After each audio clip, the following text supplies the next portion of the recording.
Okay, so Gage and I made the executive decision to buy a van. Why did we buy this van? Well, for one, we do love adventure and travel, but this was a financially smart decision because we were moving across the country and a U-Haul van was how much?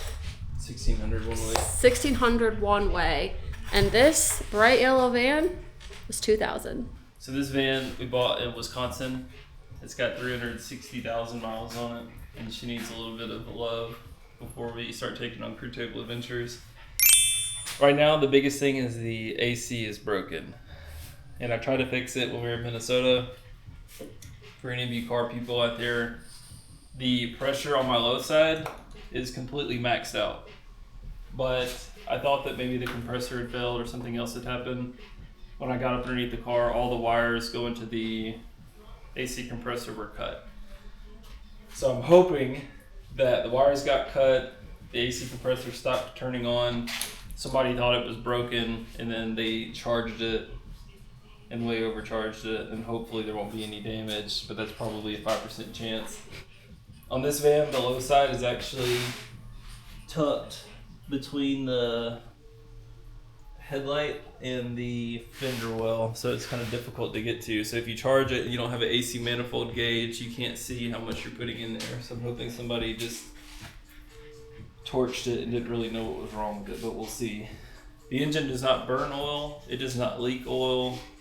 It does have some lot numbers paint markered on there, so sometimes when I see that, that means that there's a new motor.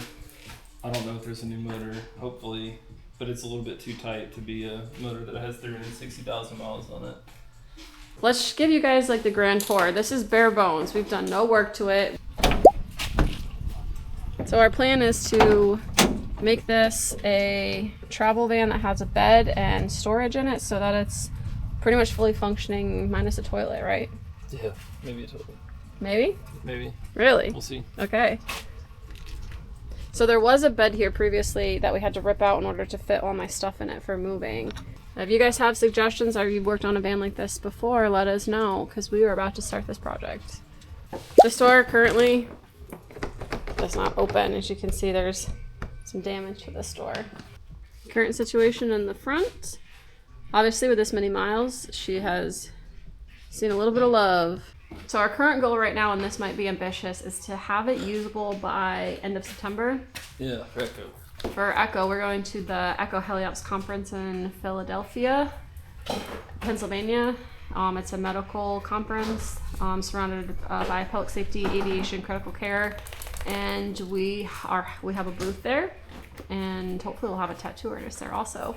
That's in the works, and we are going as the crew table, which you will be seeing this video on my personal account because that's where all the van life stuff is going to go, but you give our other channel a follow. It's called the crew table, where we that's all things medical, all things critical care. We go into programs like helicopter services, public safety. We film with them. We highlight what they do for the community, and then we make them cook a meal with us. So that's a pretty cool channel to follow. And that's where we're going in Philly, where we are going to hopefully take this van. So what we're going to do first is I'm going to connect my AC manifold gauges to the high side, which is up top, and then the low side, like I said, is underneath all this junk, which is pretty unique. Usually you can access everything pretty easily from the top, but when I was in the parking lot of O'Reilly's the other day, I had to pull all this apart by myself and try to get to it. So I've got the high side connected already. I'm going to pull this stuff off to get to the low side. We're going to pull a vacuum, and then I'm going to fix the wiring.